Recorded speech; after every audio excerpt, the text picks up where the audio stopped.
Yes, my head is bad in the sense that I worked significantly longer at my alternate job. Sometimes they require it very suddenly, and there's not much I can do about it. So, Now, that happened. Now, Leon, I'm a big believer in the sort of relative definitions of good and bad. So when you say that your head is bad, in what sort of comparison? Oh, well, normally I have ideas and things I want to do, like motivations. I am not motivated to do anything or talk about anything specific. I will anyway. It is you're a required goddamn of me. professional. Right. I'm here anyway, with no plan. Wait, do you have a plan usually? Yeah, I usually have a few topic Fuck. ideas. That's I want to come with something. So But, this week, I'm your host, Austin Yorsky. I'm here with No, co-host you will- Johnny do we- Maloney, and Can we you call stop this episode right now. "I Want to Come with Something"? and no. First of all, no.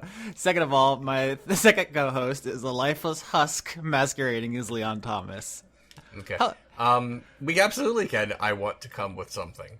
I don't have to spell it the bad way, and then people will just figure it out once they hit play or whatever it is on YouTube. Hello everyone, I'm Leon Thomas. This is Wired Funk, I guess, and Austin Yorsky is here, and Johnny Maloney is also here. I'm sort of here. So, guys, what's going on with you this week in the past 7 days? I mean, we really talked to each other yesterday, but that was all business. Serious business. Yeah. So what's going on? I don't have a plan, so I'm not gonna be like, hey, Daredevil. I just opened up the latest issue of I don't even know what. Okay, it's the Watchtower. It's the Watchtower. See, it doesn't say that it's the Watchtower. It just, because on the front it just said, "Listen to God and live forever." I'm not sure that's the right emphasis. Wait a minute. Are they saying if you listen to God, comma, you will live? Oh forever? no, there's no comma. Or are they just saying there's no comma? It just says, "Listen to God and live forever." So those could be two separate ideas that do not relate. Presumably, but the reason why I mentioned this is because they've actually, because normally the Watchtower is just filled with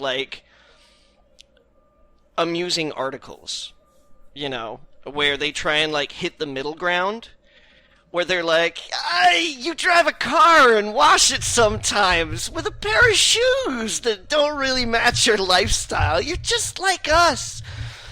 But this is straight up a graphic novel, yo. Yeah, no, this whole issue of The Watchtower, Listen to God and Live Forever, is a graphic fucking novel.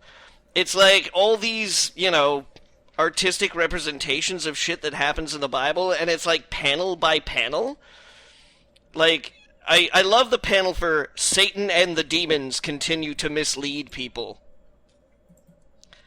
Because I don't even fucking know what's going on in this panel. But it happens, right after the flood.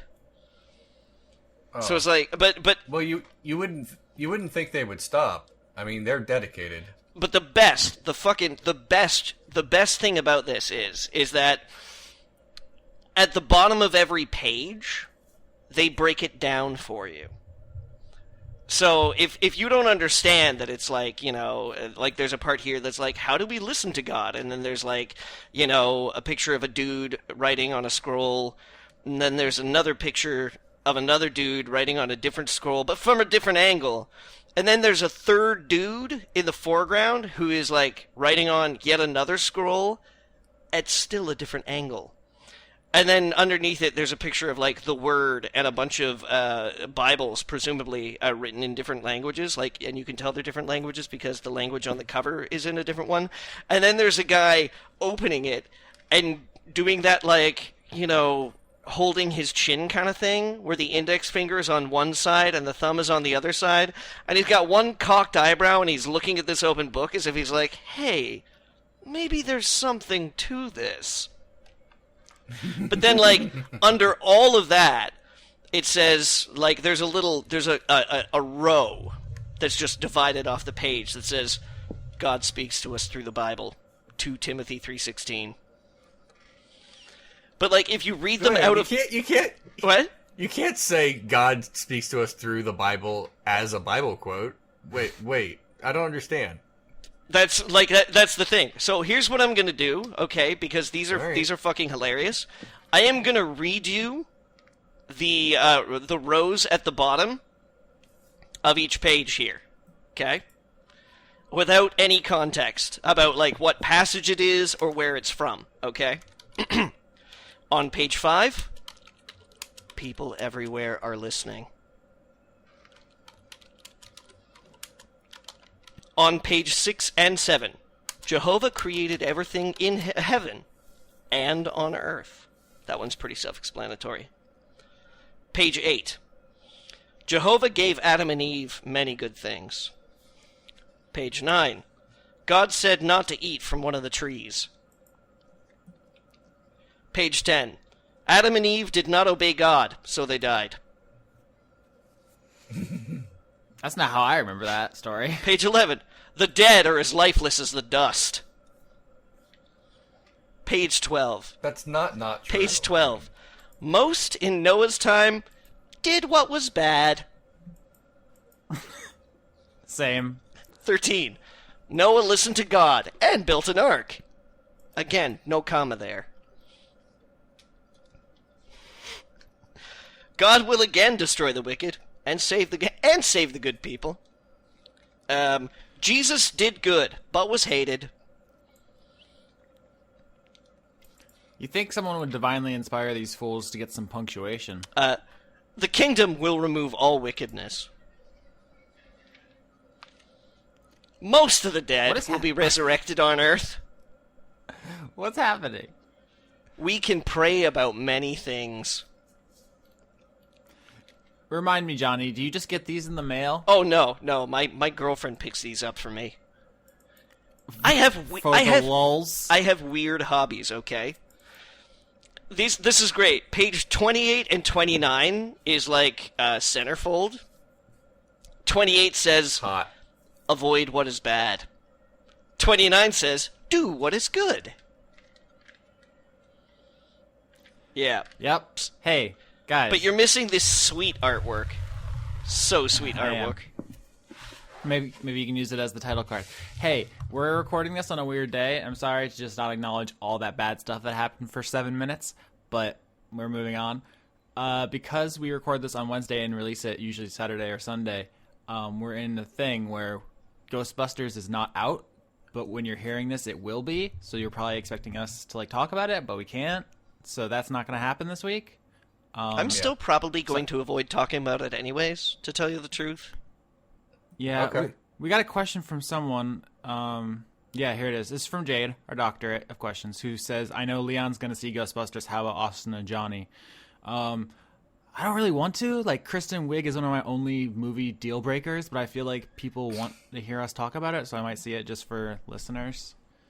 Just out of curiosity, what is it about Kristen Wiig that makes a movie a deal breaker for you?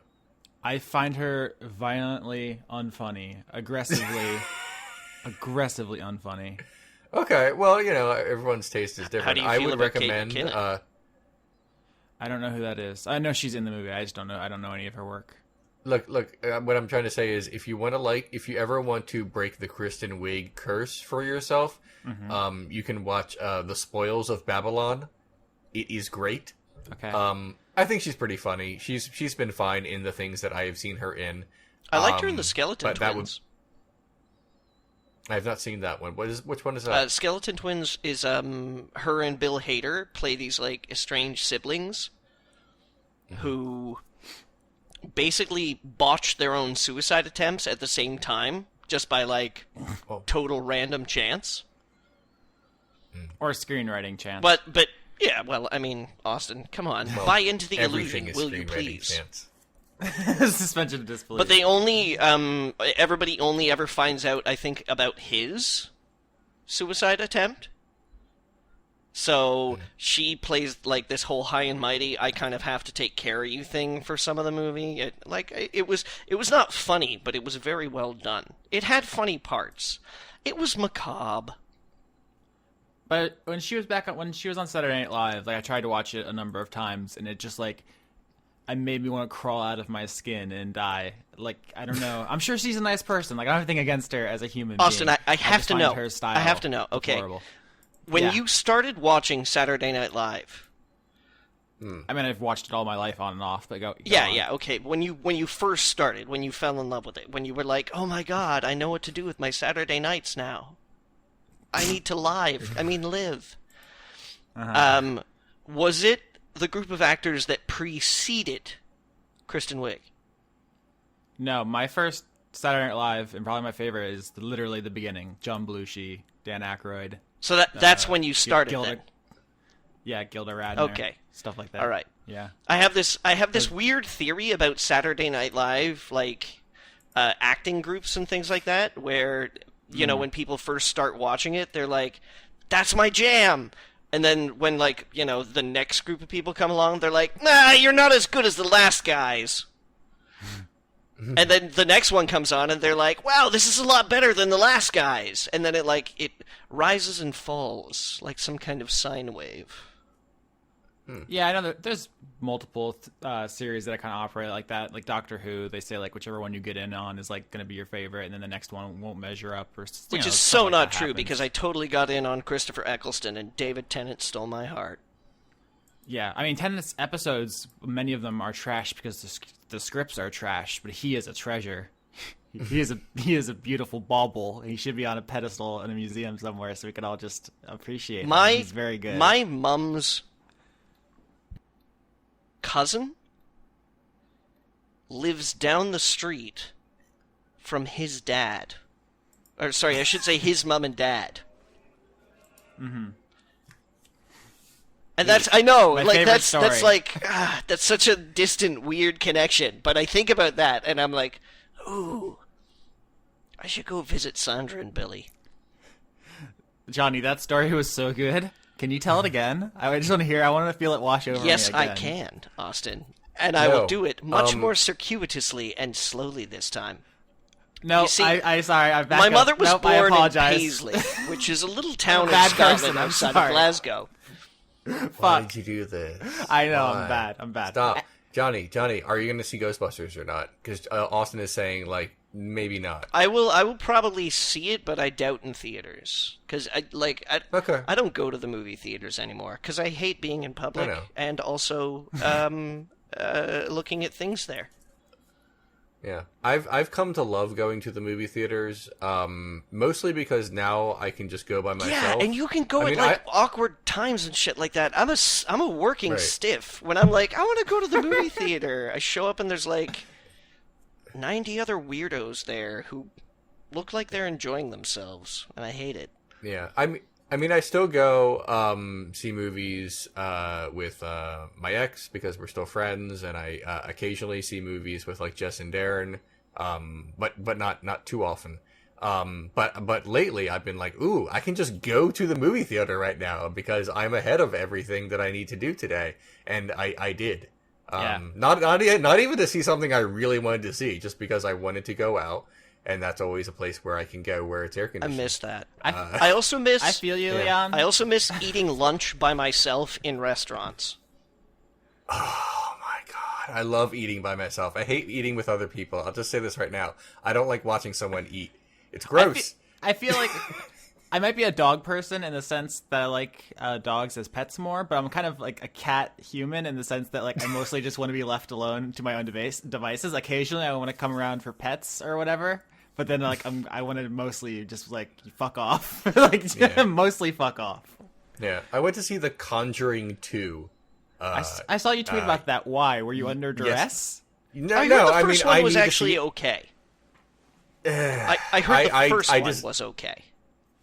I disagree. The first one, you know what? It was okay. Yes, you're right. It was okay. It was very, very just okay.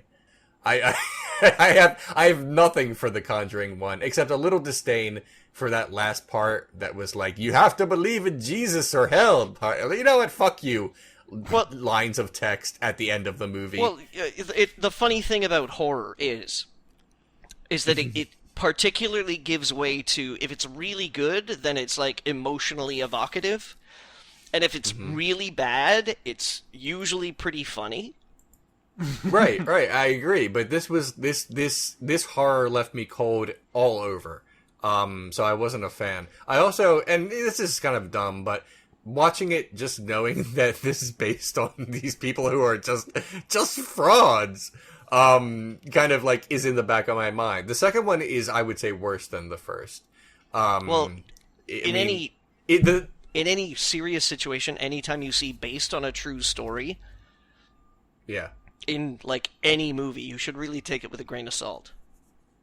Of course, but this especially. I mean, based on, when someone says something's based on a true story and it's a biopic and they have to kind of like skirt around certain things so it's not terrible and create someone's life in a 3-act drama structure, it I up get a little that. bit, you know, like bypass some stuff, emphasize other stuff. Of course, but horror movies based on a true story are 99.9% bullshit. And that's what irks me a little about that. It's about as much as a true story as Fargo, the TV series, which always starts, "This is a true story," as a joke. Yeah, because the movie did that. Right, that's the gag. I actually watched anywho. 2 movies since we last met that are based on true stories. Is that a segue, or did you guys? I got one more thing to say about this. Actually, I got one more thing. Okay. Is that I have talked to you guys before about the magazine that I subscribe to, the bi-monthly magazine, the Skeptical Inquirer, which has like columns written in it by mathematicians, debunkers. The one I'm reading right now, I'm a couple of issues behind. One of them is actually written by the guy who busted the Bermuda Triangle, and there's this big fucking 8-page spread about his whole process, about how he was a librarian at the time in the 1970s and research blah blah blah was so much more difficult back then. Did he bust it like in the Dan Aykroyd sense? Like, how did he? He busted it real good, and it made him feel good too. Yeah. Okay, good. But I'm glad almost every single time a high-profile, based on a true story horror movie comes out, they have a review of it. And they are just, like, the greatest fucking things in the world. Because they're invariably written by people who have read the source material and actually gone and done investigations in the afflicted house and stuff like that. And it's just, they're so much fun. Yeah, I would like nothing more for supernatural stuff to be real. I think that would be super dope. I want religions to be real. I want mythology to be real. I think all that stuff is super interesting and cool. I want but there's one religion no to proof. be real. If they were all real, that would kind of make me uncomfortable. That would be interesting. It probably would be immediately apocalyptic, but it would be interesting for those 6 minutes before we all died. Any of them, just one. Maybe, I'm hoping for more than some... 6 minutes. Is the point, Austin? I want a little more My than point that. is, I think from an academic point of view, it would be cool, and I think also just from a moral, if there's like, oh, this is the real God, it's like, oh, now I have clarity in my life. That would be cool. But we've existed as a species for so long and had so much incentive to prove all this stuff, and it's never happened, and that's like highly suspicious. So I'm not holding out any hope. Yeah, but Austin, some people wrote it down in a book. Yep, it's gotta be real. Gotta be What legit. more do you I don't need? I don't want to be rude. I don't want to be mean. Yeah. So tell us about the things that you watched that were based on true stories. Yeah, so I watched 2 Oscar winners, I think. I think they both won Oscars. They just went up on Netflix. The first one is The Big Short. Have you guys seen this? Sorry, go ahead. Oh my god, how much did I hate that movie? But no, you tell me all about it. Oh, I loved it. Probably my second favorite movie of the year besides Mad Max. It was very, very good. Isn't that fucking, what's his name? David, the director. Yeah, it's David, that guy. I think I was told he also did Moneyball. I actually didn't look it up. or maybe it was the book. The guy who also wrote Moneyball also wrote The Big Short. Anyway, it's a movie about the financial crisis. Michael Lewis is the guy who wrote it. The director of the film is Adam McKay. Okay, Adam McKay. Sorry. For some reason, Yeah, I was thinking David O. Russell. Adam McKay's done a lot of funny stuff too. He's done Anchorman, Talladega Nights, Step Brothers. He did like all those Will Ferrell comedies. So it's a movie about the subprime mortgage crisis, and I was worried that it would be super like smug and patronizing because the whole like the gimmick, the hook of the movie is that they're having all these like serious business talks, but then they turn to the camera and then explain it in idiot language, or like bring a model in a bubble bath on, or like some kind of pop singer or something. They bring in like people we as the audience should recognize, who then explain it in baby language. And I thought that would be super lame and annoying, but I didn't bother me. I don't know. I found it fine, and I think there's some really great performances in there. There's like an all-star cast. Steve Carell kills it. Fucking Christian Bale kills it. The music is fantastic, and it's actually super good at foreshadowing. They play play a Mastodon song about Moby Dick at the beginning. It's amazing. But I want to hear why Leon hates it, so I see if I can pull apart his arguments. All the things that you said you liked about it are the things that I hate. Leon, use your words. I did find it incredibly condescending. I hated the look of it. I hated the editing of it. I hated saying, "Oh, look, Ariana Grande is going to tell you about houses now, ladies and gentlemen." It's like, okay, neat. I don't actually know who that is, but I mean, I heard the name. I thought I would hate that stuff. I definitely, I do not hold that against you. That sounds like on paper would be super annoying. It just, I don't know why, it just didn't faze me. And I think I'm glad it tickled you. For me, the on paper reasons for why this movie is very, very bad are the reasons why I found it to be very, very bad. And yes, yeah, sure, they hired a lot of good actors for it. Most movies do have good actors. Not the mathematical. I disagree. Majority of movies.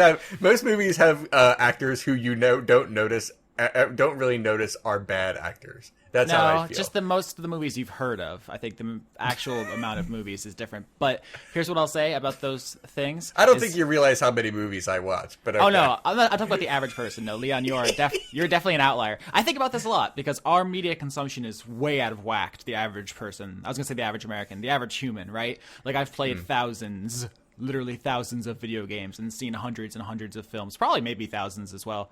And same thing with like music albums, books. Like I'm just so incredibly saturated with all this stuff. So my experience and my perspective is different, and I have to recognize that. But for me, those things actually did teach me stuff. Like I think of myself as someone who has above average political like knowledge, but like, and I knew about the subprime mortgage crisis. I knew about like the way they bundled these things, and I knew about just like the underpinnings of it. But like I did learn things about like the rating agencies and how there's no oversight and that. Like there was new information there, and like I appreciate that. Like I wouldn't have gotten that any other way. And we talked about last week about the mixing of news and entertainment. And this is like exactly what I'm talking about, is how it seems like we get more info from entertainment than actual news these days. But that's fine. I Googled it. Which? All of it. Like when I needed to learn about like back in 2008 and 2009 when like shit was going crazy, and I'm an adult, so I should probably figure out what's going on. I looked it up, and I don't remember all the details now, but at the time it was like, oh, that's how they fucked up. And then I had to re-look up a bunch of it for the Atlas Shrugged review thingy. But that's what I'm saying. Like, I did know a lot of it from back then, but there was like more depth to it that I was unaware of. Because you think, I don't know, a lot of what the movie is about is the idea that the world is run by rich people who don't give a fuck. It's not like in the Illuminati episode of this show, we talked about how there's no like evil cabal controlling everything because people are just doofuses. Like they're just greedy, selfish doofuses. They're not like evil masterminds. And this movie is like that. It's very like confirmation bias of my political opinions, where it's just like there was a certain point in time where I was, as a younger man, in a bar with a lady who started to talk to me about government conspiracies and secret cabals and blah, blah, blah, blah, blah, etc. And I had to remind her that the President of the United States at one point in time had received a blowjob in perhaps the most secure room in, like, all of America. Planet Earth, perhaps. And they couldn't keep it a secret. I was Yeah, like, if you think people are so smart that they're fucking controlling AIDS vaccines and, like, fucking not landing on the moon and, like, and a guy can't keep two people can't keep a little bit of rub and tug a secret? Oh my god. You have severely misjudged the competency of the human race. I attract these people. I had a legitimate fluoride is secretly killing us person. Like, basically the plot of Doctor Strangelove. Mandrake. Do you know why? Yeah. Do you know why you never see a commie drink water? Right. That's basically it. Someone went into my Doctor Strangelove comments and says, I agree with this was pretty good, except you can't say that the fluoride thing. No, because it's basically causing cancer. See, ever since oh my god. And he was sincere. You screen capped I guess you said a Holocaust denier in your comments? Yep, I got a Holocaust. I like how he did your job for you immediately afterwards. Blah, blah, blah, can't say that, blah, blah, blah, Nazi. It's like, yeah, thanks, buddy. Yeah, you are. But yeah, I comment was these so people. incoherent, I didn't even take away that it was a Holocaust denier. I just genuinely didn't know what he was trying to say. Yeah, it was in response to the episode on Starship Troopers, which dealt with a lot of Nazi stuff and propaganda stuff, and that's what he wanted to talk about. And it just took a left turn into that. I attract crazies. Part of that is my very unfortunate past of early episodes of Renegade Cut, which were just fun thought experiments that people took too seriously. And I've shied away from that. But every time I do like a Stanley Kubrick episode, which is, reasonable, someone will come out of the woodwork and be like, moon landing faked. What about the Illuminati triangles? Have you seen all these triangles? Yeah, you've talked before about tailoring your audience because like you make videos that like intelligent college age kids watch. But you used to make and hopefully much older. Yeah, and hopefully people who after college have jobs and can. I have a job. I watch your stuff. Thank you. But you used to make videos that scary people would be interested in. Right. I basically, the some of the original concept of the show was like, I just want to talk about stuff I want to talk about. So I had a bunch of episodes that were like fun thought experiments, and I thought people got that. They didn't. They didn't all. Anyway. In fairness, Leon, whenever you speak, even about like the most ridiculous things, you have an awfully somber tone about you. I know. And you're white, so therefore credible. I saw a thread on NeoGAF, the video game forum, which the thread caught my eye because it literally started Renegade Cut, Batman v Superman, and I clicked on it. And it was mostly just people talking about the movie, not really so much your video, which is why it's not like a huge topic of discussion. But I do remember one of the comments in the thread was like, "What's up with this guy's voice?" What's up with my voice is that this is literally the sound of my voice when I talk. It's the vocal cords is what it is. Right. But that's what's up with it. It gets, and honestly, no matter how hard I try, like, if I'm reading something, and I am reading something when I'm, doing the episode and recording it, my voice will always sound like this. I have tried many, many times. I can't. It comes down to whether or not you can act, and I can't. Okay, everybody, I'm about to blow the lid off Renegade Cut. I'm about to blow the lid off Leon. He's lying to you. All right. You know how when you breathe in helium and then you speak out, it makes your voice go higher because the gas rises faster than oxygen? Yeah. Well, Leon breathes in gas that is heavier than oxygen. Argon. And for some reason it doesn't kill him. But when he breathes, when he speaks with it in his lungs, Makes his voice sound lower. That's it. I'm sorry. Yeah. Yeah. I once And you can tell was a because joke on- I'm about to Photoshop something. there was a joke on 30 Rock where Tina Fey was had to affect a Maryland accent, and it sounded really incredibly dull and dry. And I'm like, oh yeah, that's true. So there's that, but there's also just whatever it is that makes my voice sound the way that it sounds. Sedatives. You know, I haven't been intentionally trying to garner any specific audience. Like, that just had never occurred to me because I'm a bad business person. But now that I think about it, do you notice that Dice Funk has never had a confirmed straight player character? like no one's ever come out and say it. Like, we've had confirmed bisexuality, asexuality, but like, I don't know if you have any straights on the cast. Right. Well, when I made Ronaldo, I specifically, I was like, the first thing I thought, well, basically he was based on Zorro the Gay Blade at first, and then it sort of changed into a bunch of other things. But then basically just as for narrative purposes, I thought, I would like to keep Ronaldo's romantic options open, so I will have him be bisexual, because I don't know who he's going to meet. He might meet a nice guy, he might meet a nice gal. In retrospect, I should have just made him gay. Because the only time he's ever, showed any interest in a woman was, like, in the first episode where he, like, winked at not Emma. As a joke. Also spoilers. Right. And Anne is, like, I guess, asexual. Yeah. Which someone pointed out in the first episode, I made a joke about her being turned on by Ronaldo, which I don't know if it was in character, but, like, definitely not, like, actuality. No. Right. I haven't even decided what, if anything, Violet is. I think she's too young. Like, I just don't think she's, like, there. Because we just, like, I don't want to get into, like, lore on this show, but I don't know if it'll come up. It might. It's up to you. But that's just a thing that occurred to me as we were talking about when this. when your spring break call is show me your belly button. Yeah.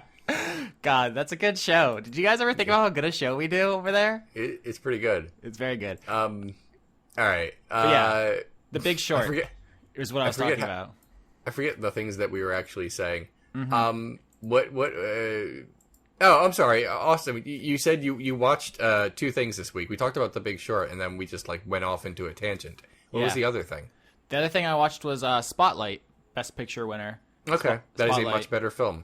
I liked The Big Short more. I understand why you don't, but Spotlight is a very good movie. It's about the journalists at the Boston Globe who broke the Catholic child abuse scandal, and it's weird because it's a period piece. So it's weird seeing a world in which people don't believe that priests are pedophiles. Like, everyone's like incredulous at this, where I've always, like, basically my entire life, like, that's been a thing. Like, I don't remember any time where that wasn't a thing. Yeah. So it's weird seeing that was my first, like, immediate thought. It's a good movie. It's very well filmed. There's some solid but understated performances. The thing that jumped out to me the most about it is how underappreciated and just generally shit upon journalists are. It's so hard to be a journalist. There's no money in it, and everyone hates you. I mean, I was on a school newspaper. I took journalism classes. I worked for an organization that sent me to LA to cover an event. I don't know if you want to call that journalism, but like I've been journalism adjacent. It was close enough. No, I know. It's funny. You were on camera and I saw you. I'm just being a dick. I'm sorry. No. I know. That's why I didn't just come out and say, like, I worked as a professional journalist, because that's a thing that is fun to poke holes in. But, like, I would say I'm journalism adjacent. I have experience.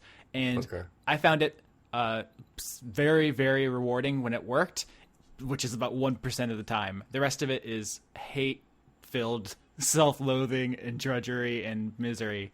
And there's no future in it. And there's the one part in the film where they talk about how when they reported on a convicted rapist, they were picketers outside. And it's like, can you imagine just living that life where just telling people the facts about a true thing that happened gets you demonstrated against by people who are very angry at you? Like, just what is that headspace? How terrifying is that? Yeah, people get angry at me all the time, but for different reasons. But also pretty innocuous as well. But yeah, that's terrible. I worked in a newspaper very briefly when I was in college. It was just for credit. That was it. That was an option for me. because I had to do something writing related. And the college says, well, there's this internship at a local newspaper. They need someone to basically check their grammar. And I said, I can do that. And I did. And I did it reasonably well. I also transcribed interviews from sports heroes that I don't know. And that was it. It was not anything I would ever want to do, though. Yeah. I mean, I was copy editor, and we actually won a journalism award from Columbia University. So it's like a thing I was pretty deep into. But like, you guys remember, this was like a month ago, 2 months ago, when Jason Schreier at Kotaku reported that No Man's Sky had been delayed. He just literally said like, "Oh, I found out this game has been delayed." Yeah. Hundreds of death threats. Yeah, death threats. And not only Wow. to him, I did but not know also weirdly to like Hello Games, the people who are making it. There's just no fucking correlation. There's no logic in any of this. If you break stories, if you investigate pieces, if you do legwork, people will hate you. Yeah. If you write top 10 lists about the cutest teacup pigs, you will be paid. You will get money. You will be able to feed your family. And that's I want to why read that. I do too. That's my point. I've seen the statistics, the hard, cold math behind these things. People do not want news. They do not want it. They actively avoid it. What they want is confirmation. Top 10 lists, confirmation of the opinions they already have, and pictures. Sometimes of cute animals, sometimes of food, sometimes of celebrities. They want pictures. That's just the thing people want. I know this is true because the story about the video game brought something into my memory. When I was a teacher, I had a student and he liked to play video games. And I know for a fact, because he would talk to me about it sometimes, that he was looking forward to I think it was Batman Arkham Asylum, and or one of the Batman Arkham games. I can't remember exactly, but I learned that day that it had been delayed, and he said, I can't wait for this game. I said, well, it's been delayed, so. And then he got mad at me. I was like, and I actually had to tell him, I was like, well, it's better that I told you so that you don't go to the store on the day you think and get disappointed then. You have to know this information. But he couldn't grasp that. He was like, yeah, but man.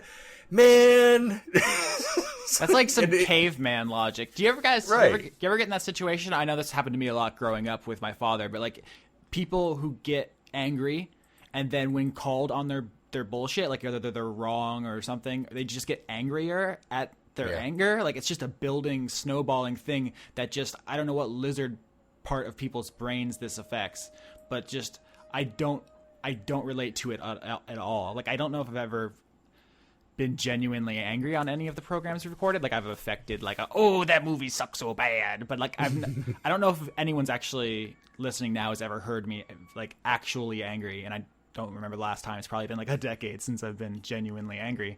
But how does that brain work? How does that brain though? I get upset more easily than I would prefer, but not angry very much. But that's I don't know if that's better. I don't know if that's actually better. I prefer to use the phrase carried away. Okay. Yeah. Well, the thing is, I snap back real easy. Okay. You've heard me. Good. Obviously, there's a number of things that I kind of add a little bit of effect to. Yeah, we're all showmans to a certain extent. Yeah. It's our real opinions, but we'll try to make it fun. Mm-hmm. But, oh man, no, when I get angry. In my experience, it just doesn't solve anything. What has screaming at someone ever accomplished? And it doesn't make me feel good. I feel like an asshole afterward. It's literally a zero gain scenario. There's nothing to be won.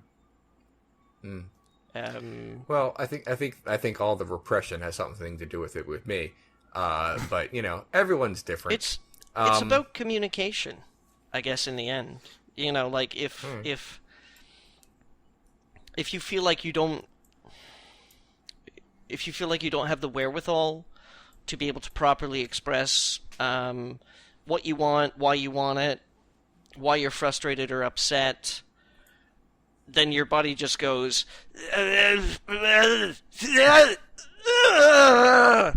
pain. It definitely seems like there's some kind of correlation between like frequency of people getting angered and their just general tolerance for thinking deeply and with nuance. I was thinking about news earlier because I hear a lot of people who like the kind of like Fox News style, not necessarily like of that political persuasion, but just that like we're giving it to you straight with none of that spin. We're just, straight talk between dudes. And it's like the world is complicated and nuance is important. Like I understand that sometimes you just want a short, like pithy summarization, but like that's not the world. And I realize like that there's something in the human like brain that is in conflict with that. Like we want simplicity, but things aren't simple. And some people's reaction to that is anger. I don't know. I don't think it's a uniquely American, but to me, it definitely feels like this expression of like masculine coded response to challenges. Mm-hmm. You know what I'm saying? Is any of this making sense? It's like no, I get it. Why are you looking for a fight, Austin? I don't want agendas. I don't want bias. Just give it to me straight. Just talk to me like a man. Give it to me. Like I don't know, but that's just not how things are. Right. Except on Thursday afternoons between about 2 p.m. and 3:12 p.m. But like one of the time zones in the Pacific, it's like it's a real weird like 72 minutes that you get where it's like, oh, okay. You're such a fucking goof, Johnny. You know that? Do you want to fight about it? I think everyone listening is aware that we're all of like liberal politics, but I feel like I don't go into that as much, or like I'm not as open about that stuff because my politics are perhaps more like radical than even that. Like watching The Big Short and Spotlight, I'm filled with just this rage at the way things work. Just and the way neo-Marxist dynamite? It's not even that. It's like, so I don't even have the labels to describe it. I look at the world sometimes and I'm just so frustrated with like rich, white, straight dudes with money doing whatever they want, whether it's the church, whether it's Wall Street. And I come on here and I just like, I do hold back sometimes because I don't want to like alienate people. But I do have thoughts about like shit, and then I like think about them. And it's like, that's crazy. It's my beliefs are crazy. What am I even doing? If you were going to start a political party, what would you call it? I wouldn't be politics so much. It's almost like transhumanism. I want us all to get past things like borders, like countries. Okay. Like, I understand why they're important for like paperwork, for like bureaucracy, but like the idea of a country in the year of our Lord 2016 is goofy and old. So like, why do we? So a Unitarian philosophical group. I want us all to be just free-floating consciousnesses in clouds of pure positivity. I would call it the Danger Claw Collective. All right. Basically, I'm down with being a cloud. Yeah, why? What's great about human body? I probably talked about this before. I told you guys about the thought jellyfish. Yeah, okay. There's no reason we're fuck capitalism. Anyway, I watched one other thing. And it's totally different than the other two. There's no segue. How do you guys feel about Frank Miller? Remind me. When I was young, I was like, neat. As I get older, I was like, no, gosh, this isn't what I want. This isn't what I want people to think is cool. Mm-hmm. I guess if that makes any sense. Do you know? Like for example. Sorry, go on. Like in the sense that I can watch Fight Club and enjoy it, but if someone like tweets at me with a Tyler Durden avatar, I just want to get the fuck away. That's how I feel.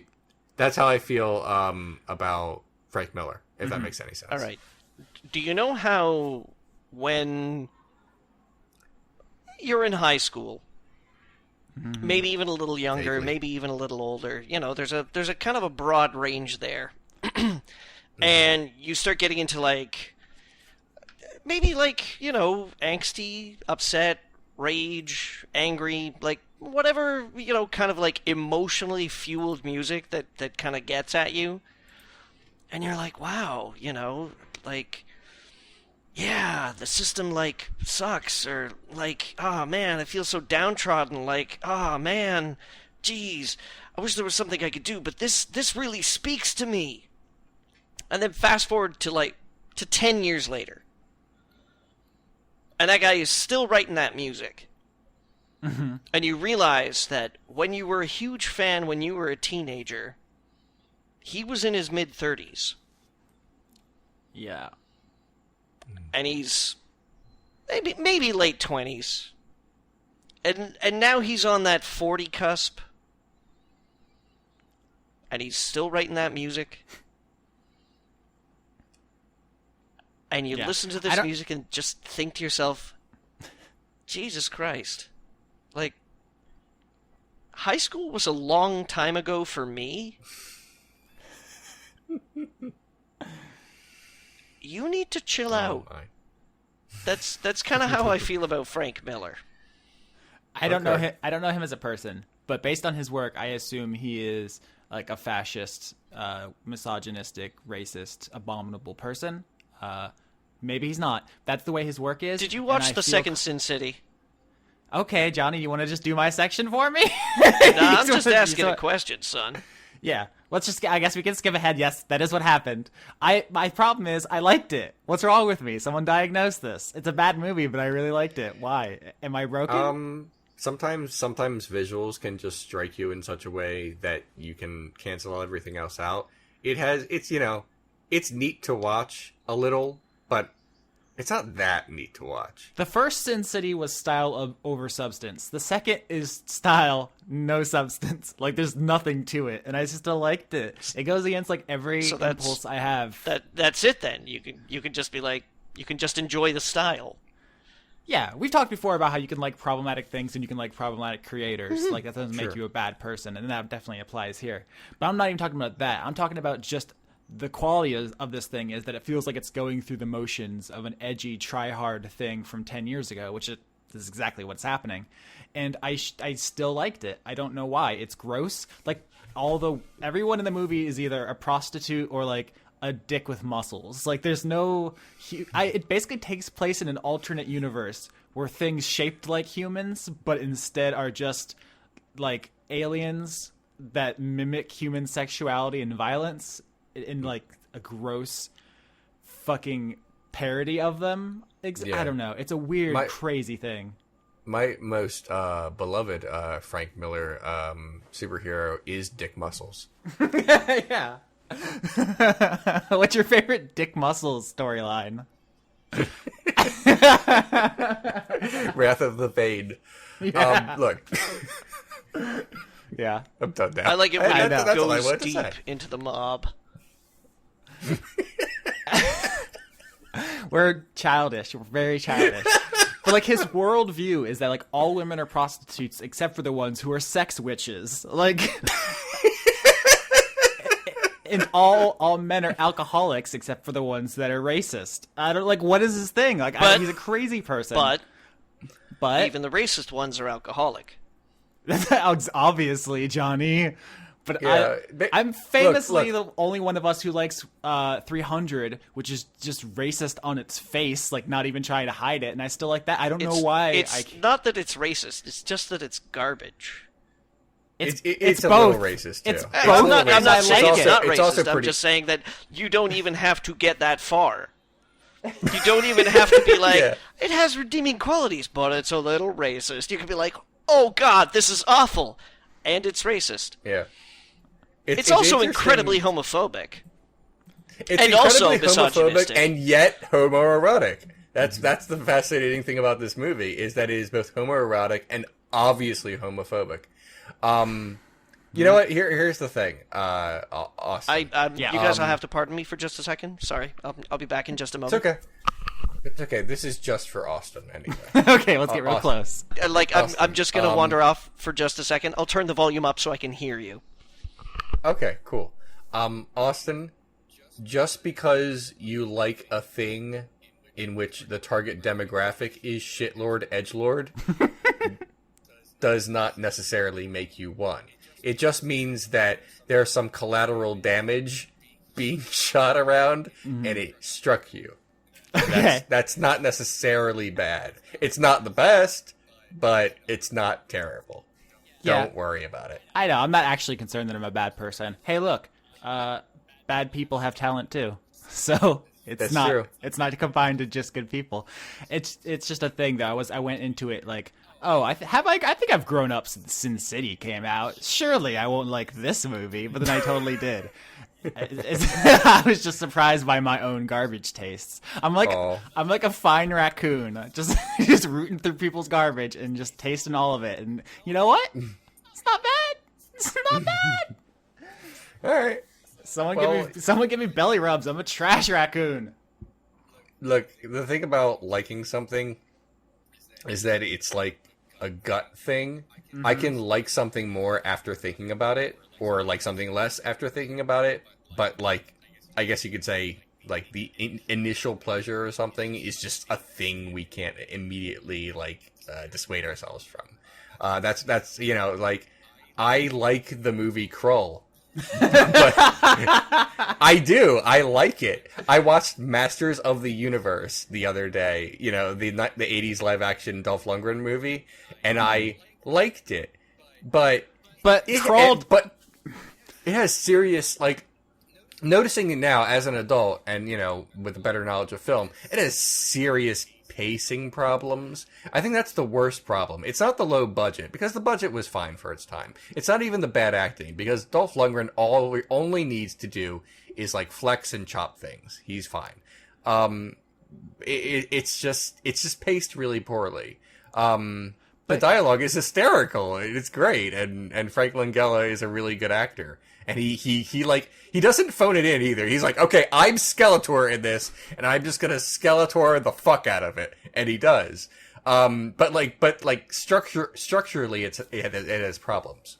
Do Krull or Masters of the Universe make it a point that black people have magic punch powers where they can punch real good? Let me think about Krull. I must say this as well, Leon. You missed this. All right. Yeah. Dolph Lundgren's ability to say, and seriously, by the power of Grayskull, I have the power. Yeah. I honestly, I'm not sure many actors could actually do that. There's a kind of sincerity to him that I find charming. But no. To answer your question, Austin, it might be worse than that, because I don't recall any black people in either of those movies. I might be wrong about that, but I don't recall any starring in them or even having major supporting roles. So that might be worse. I don't know what's worse, to have a cast of all white people or have all the minorities be outrageous stereotypes, like the one Asian woman is a ninja. The one black guy is super good at punches. It's weird. I remember, but that's it. I remember getting into a conversation many years ago.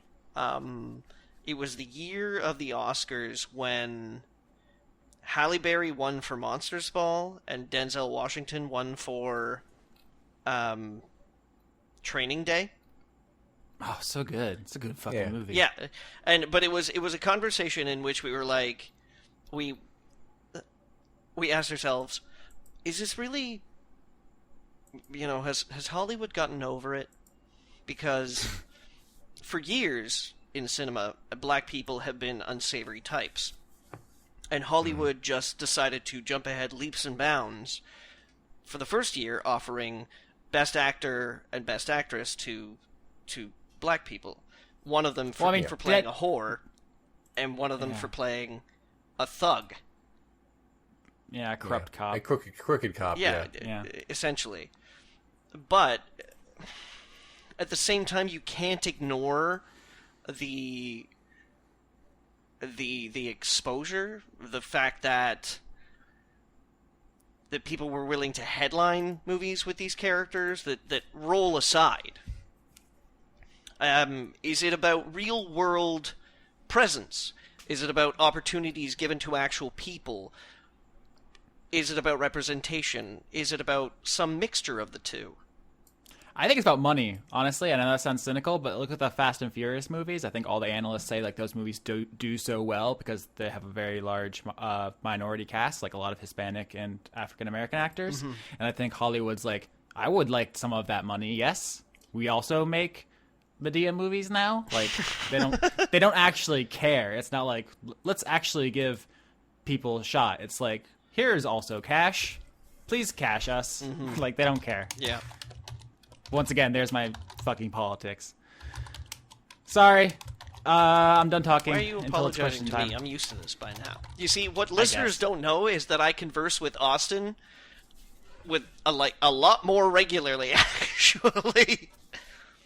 No, every conversation Johnny and I have ever had has been recorded and broadcast to you. There's never been a secret moment between us. Yeah, we just BT podcast #1. We started as friends. Mm-hmm. And that's our origin story. Do you want to do questions now? Now that we're like all super tight. Yep, sure. Friends forever, friendship. Yep. You done there, Johnny? Yeah. Oh yeah. Okay. My name is Red asks, favorite Vonnegut novel? I was gonna give someone else a chance, but no one else is talking. No, that's the kind of question that defines you as a person. Yeah, it's Slaughterhouse 5. It's also, I think, just my favorite novel. Period. I go back and forth between a couple, but right now, if you ask me what's your favorite novel, I think Slaughterhouse 5. It's close between Cat's Cradle. Okay. But that's my answer. My answer is that's basically a black hole in my literary exploits, meaning I haven't read any of his. Oh, dang. Yeah. Not even Harrison Bergeron? I have read literally 0. Oh, fuck. Didn't you used to teach English? Yes, but that was never one of the ones I was going to teach students. It was never one of the ones that I was taught as a student. It was never a thing in college. And for one reason or another, I just, as a person who reads sometimes, never went to the library and thought, I think I'll read Slaughterhouse 5 today. More's the pity. I mean, I have thought about it, but I've never actually gone through with it. It's not like I'm avoiding it like, ugh, I bet that's bad. I'm sure it's great. I just have not. There are hundreds of thousands, maybe millions of books that have been written over the course of human history. Probably, I would say millions. I have read a tiny fraction of them, even though I used to read quite a bit. I don't so much anymore. Austin? That's it. That is my entire speech. Austin, Yep. I'm going to be the dark mirror to your answer. I think I lean more towards Cat's Cradle. Definitely fair. And that, I think, if you had to guess Austin's favorite, you'd say Cat's Cradle, because it's the one more concerned with religion. That feels like an Austin answer. And I do definitely like that book. But Slaughterhouse is just so lean in its prose. Like, I can read it in, like, a couple hours. Like, it's like 100 and something pages. It's so, like, tight. There's nothing in that book that isn't perfect. It's so fantastically written, but Cat's Cradle is full of fantastic ideas and like some really good comedy. Mm-hmm. Although, I feel like I should say this, that his last novel, I think, is unfairly maligned. Timequake? Timequake, yeah. Yeah. Yeah, I think people were like, oh, Timequake, meh. But I sort of feel like if you're familiar with the rest of his work, like intimately familiar, because I read fucking Vonnegut Jr. like a fiend when I was in high school, and when Timequake came out, I just gobbled it up, and it was, I think, the novel equivalent of getting that like series finale of a television show, that one in a million, that just, that's everything I wanted. Great. I mean, don't get me wrong, there are bad Vonnegut works. I think Welcome to the Monkey House is kind of despicable. I don't know if we have time to get into that. I think that's a bad story with bad ideas. But I think even a lot of his weaker stuff is fine. Like people shit on Breakfast of Champions. I love that stupid book. I enjoyed it myself, yeah. And what's the fuck, I have another word stuck in my head now. Galapagos. Oh, I only vaguely remember that. There's something really gross in there. I feel like that got cut out of some versions. I feel like there was some kind of like really gross aspect of that. I'll have to look into it. I had a good laugh about it. Like it was a slow moving book altogether, but as a whole, it was worth a giggle for me. I laughed. Okay. But, yeah. I mean, if Austin's Slaughterhouse 5, Cat's Cradle close second, I am Cat's Cradle, Slaughterhouse 5 close second, with honorable mention to Timequake. All right. Next question is TLW, who asks, it's a statement, not a question.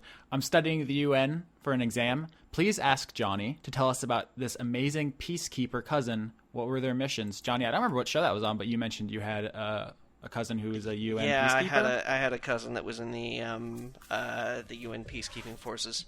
Any cool stories? No, not cool ones. Kind of horrifying ones. Oh, it's a downer. I believe it was actually Rwanda. Oh, jeez. Mm-hmm. Yeah. Okay. So not a lot of like, yeah, I got to travel the world and meet cool people. More like, I went to a place and stood around in facilities that barely met forged building codes and sanitary codes and things like that, with plumbing that didn't work and no supplies, and then we were told to not do anything and basically look important. Yeah, she did. That's a bummer. She did not have a good time. Oh, That's a super bummer. Happier question.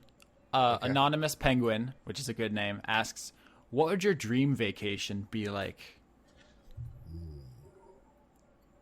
Are you guys thinking about it? Mars. I'm thinking about it. I don't want to just answer right away. Ooh. Mars. Mars is good.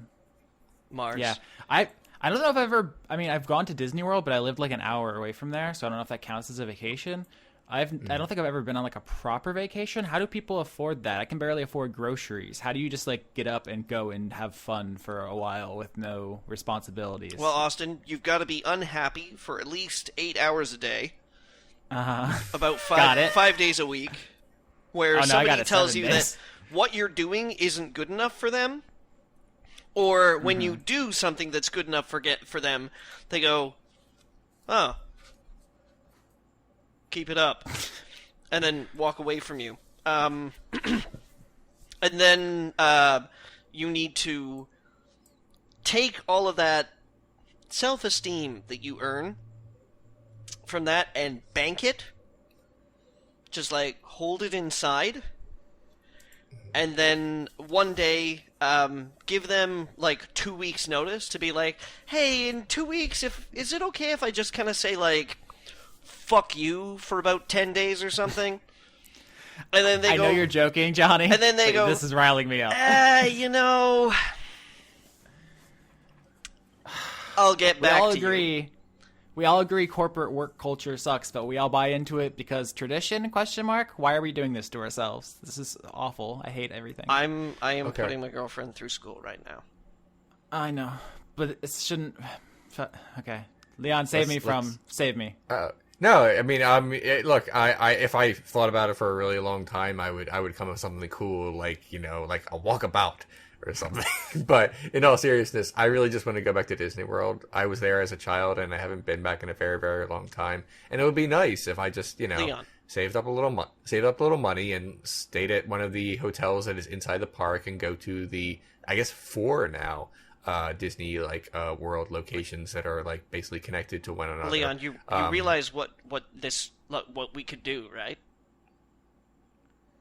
What? You and I could take vacations Mm-hmm. to Disney World. Yeah. Or is it Disneyland that's near you, Austin? Disney World is the one that has all the things. Disneyland is just the place that's Disneyland. Disney World is the one in Orlando, Florida. Yeah, so you and I could save up. We could go to Disney World. And then Austin could, come to Disney World.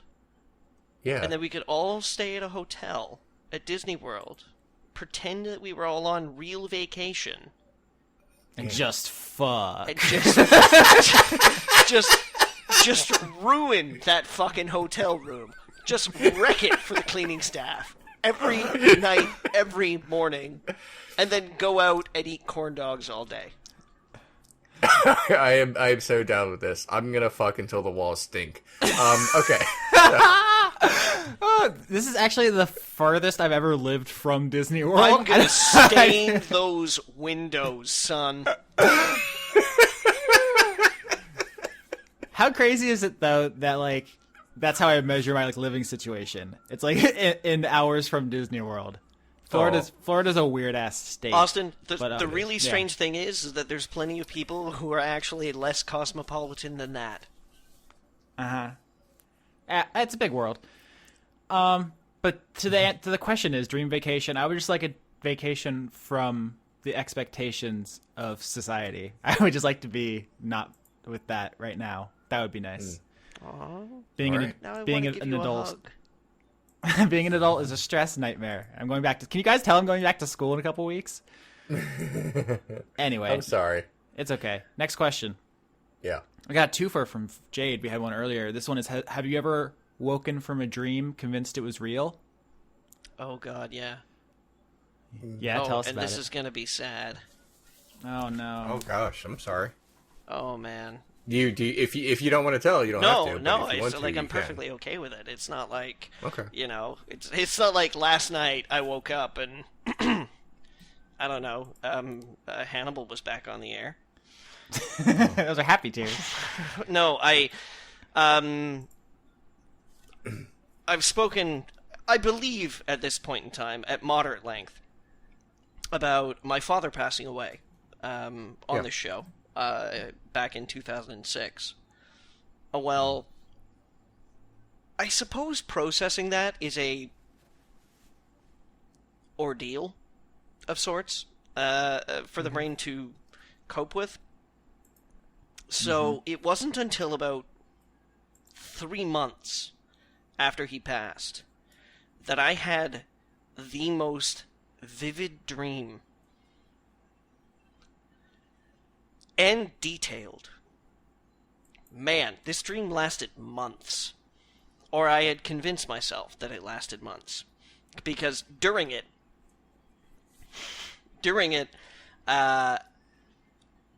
time travel had been invented, became commercially available.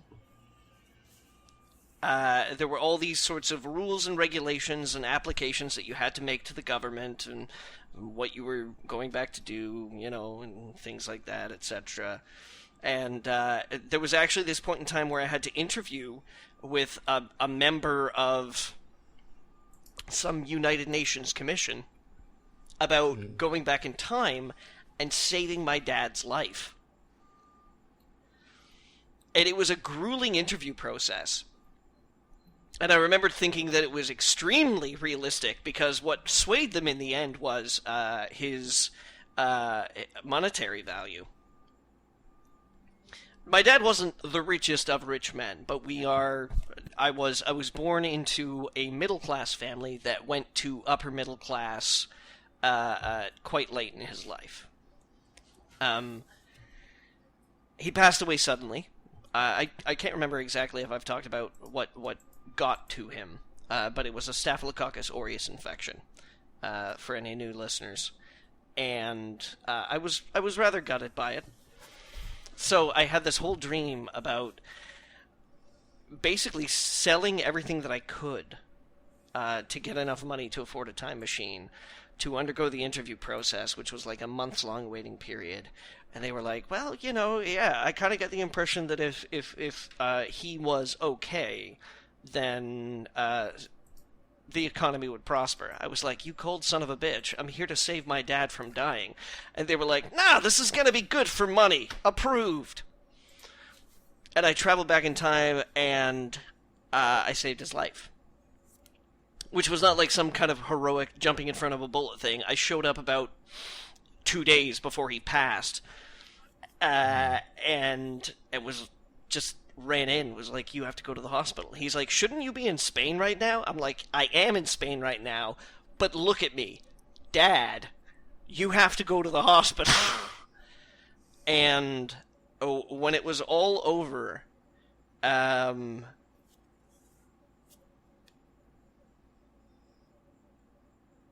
when you traveled in time, at the end of it, there was something about the human brain not being able to cope with it. So, Your dreams had like rules? oh yeah, Like, yep. your brain is cool. So you would wake up. You wouldn't be able to handle it past a certain point in time. You would pass out. The human body would just be like, nope, can't do it. And you would wake up wherever you had traveled to. So I saved his life, and I traveled back to the present, and I woke up. And I mean, I woke up. Mm-hmm. Yeah. And there was like 3 minutes of my life, months after my father had passed away, where I was coming out of it and I felt so amazing. I felt like the biggest fucking rock star in the world, that I had saved his life, that he was going to be okay. And I got out of bed, and it hit me like a fucking freight train. And I will never forget that disappointment Yeah. for the rest of my life. That fucking killed me twice. I didn't get out of bed for the rest of the day. I went right back in. I couldn't deal with it. Couldn't cope with it. Just total fucking bullshit. And I did it to myself, apparently, too. Next! Yeah. Who's up? Yeah. Yeah, Leon. Jesus Christ. Try to follow that. I don't have anything like this. I'm sorry. I mean, there's just nothing like that.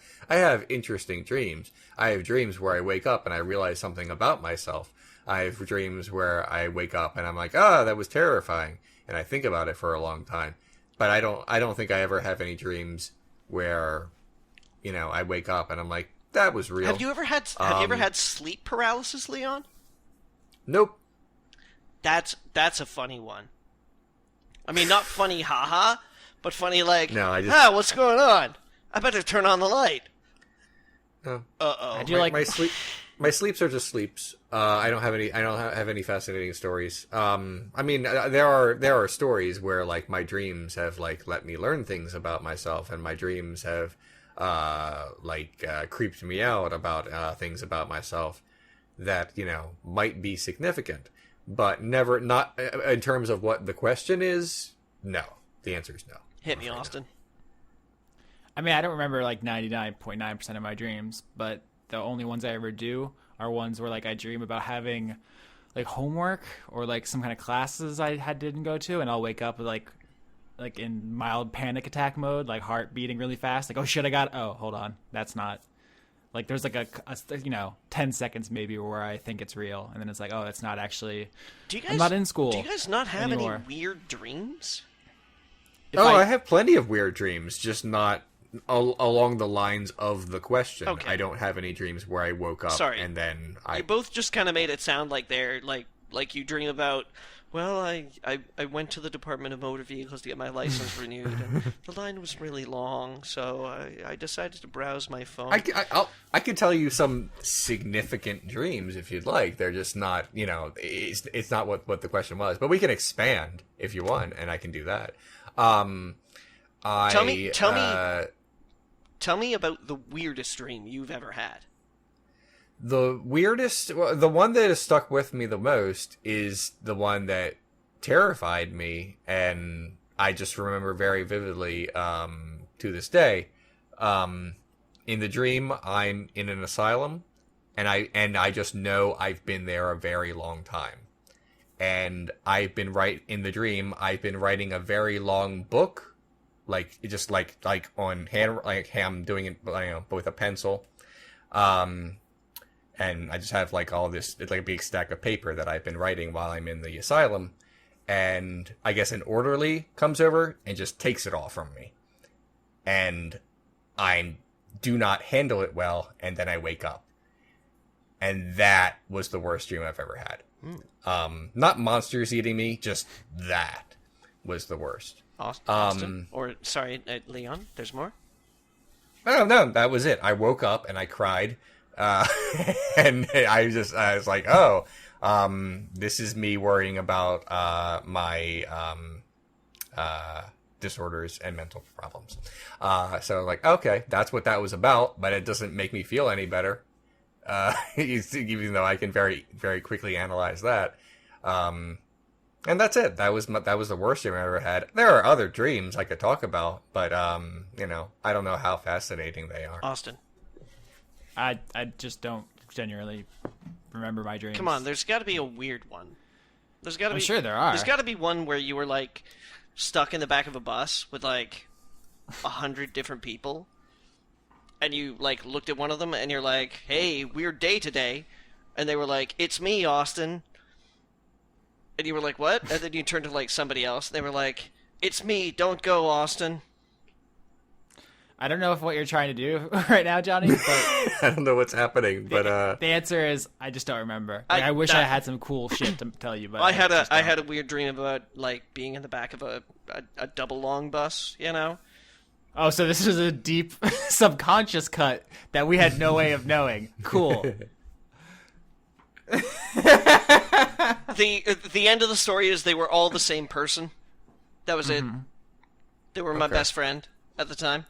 Oh, okay. Okay. Yeah.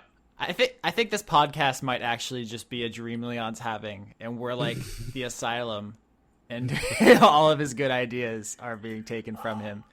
Wake up, Leon. Wake up. Leon, don't wake up. I treasure my existence. I'm looking for more than 6 minutes here. Okay.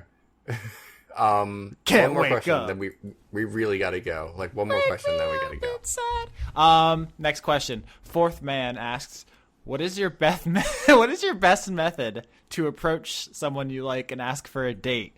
I love giving dating advice. We're so good at it. Look, I haven't asked someone out since my 20s. How do you get them digits? I can't possibly answer this question. I'm sorry. Mm-hmm. Yeah, I probably am not the greatest person to answer this. Like every romantic thing I've been involved in has just been like, or like 99% have just been people who I was friends with for a while, and I was like, hey, did you notice that like we're both really attractive? Do you want to just do something about that? And it's like, yeah. So that happened. Like I've never just like asked someone I wasn't like familiar with out like they do in movies and TV. We're like, hey, so what's your name? What's your number? Like that's never happened. Like I've basically always know people before that point, and I know them well enough to know if it's like an actual possibility. So it's just never a thing. I used to just throw myself at people. Yeah, you're There a slut. No. I'm only a slut if I give it up.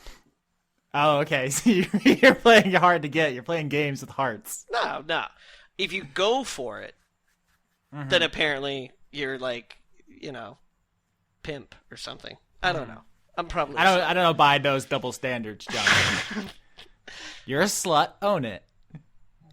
No, I was never really a slut. But yeah, I did used to just throw myself when I was just interested in someone. I would just take a couple of deep breaths, work myself up to it, and realize that I would probably feel worse not doing anything about it, just living in this like kind of like anxiety about will it, won't it, you know, maybe I'll ask, maybe they'll say yes, maybe I won't ask, maybe I'll just wonder about it for the rest of my life. So yeah, I would just walk right up and be like, hey, do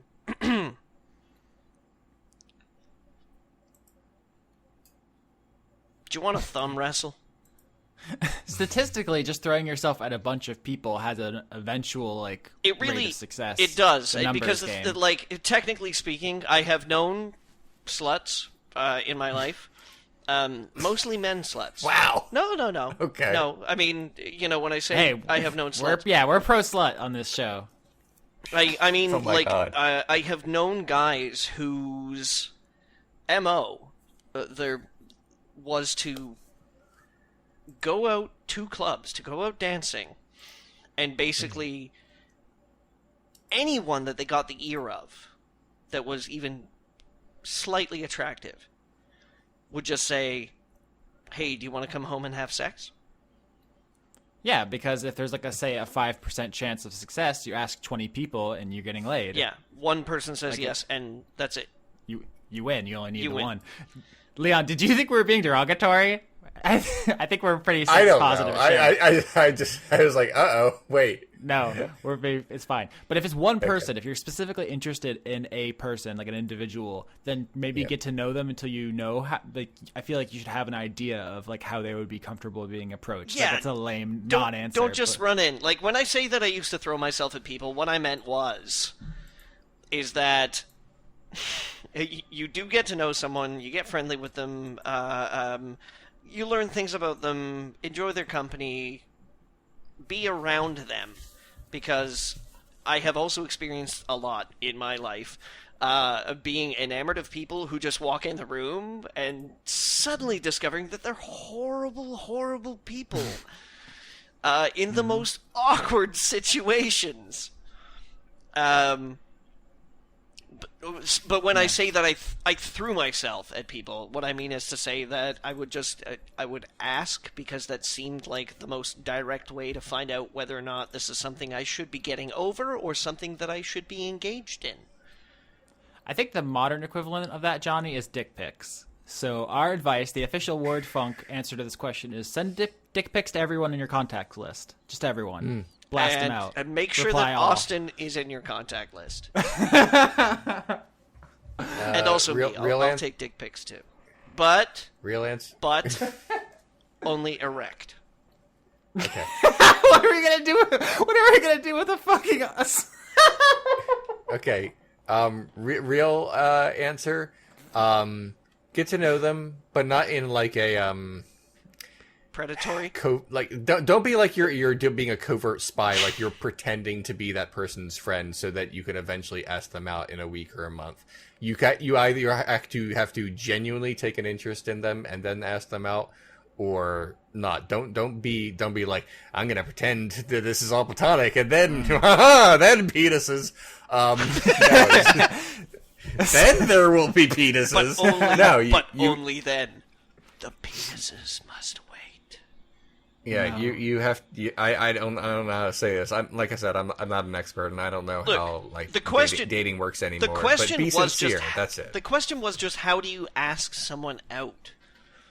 Politely. That's it. You politely ask them out. If they say they're not interested, you immediately back off and you say, "Okay, totally cool," and you let that happen. Don't say, well, maybe just give me a chance. Why not? Because don't. Oh my God, people do not like that, and if they no, just be cool about it. Just be I'm sorry, cool. Women, like if you're talking about women. I don't want to generalize too much, but women don't like aggressive people asking them out after you've said no. Oh, yeah.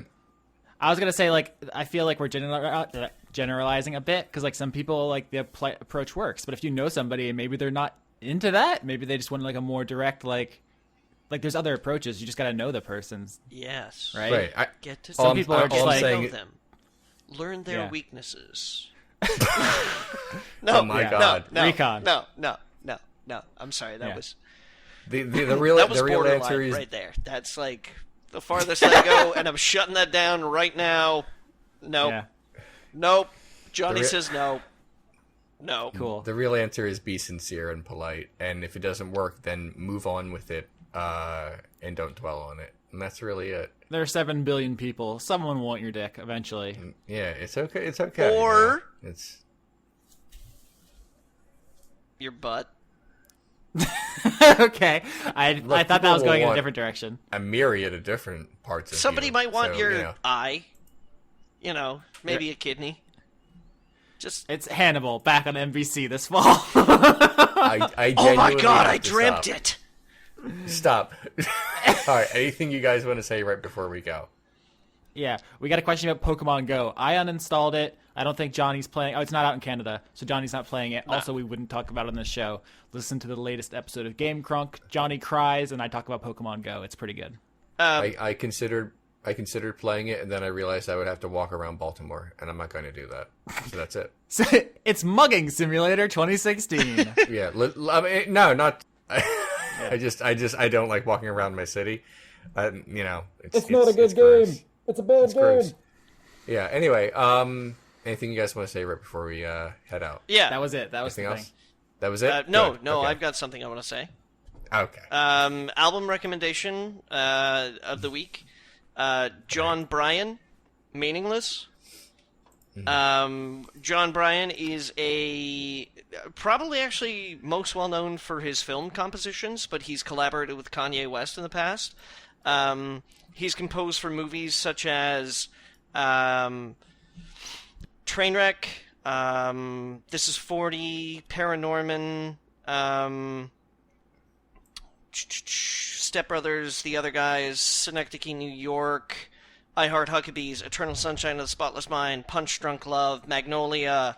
As far as I know, he has one album to his actual credit, like one album. It's called Meaningless. You should check it out. It is just so clever, such a lush sound. He also he was producer for Rufus Wainwright's first album, which is just my absolute favorite Rufus Wainwright album. So it's got that kind of like whimsical, opulent. Ooh, it's textured. I want to rub it on me. Oh. John Bryan's Meaningless, and that's Brian Brion. Oh. And John Right. Jon. Sorry. He's Okay. he's cool as shit. Yo. Okay. I'm gonna go. There's helicopters flying over me. They Yeah. found me. You're under arrest for butt crimes.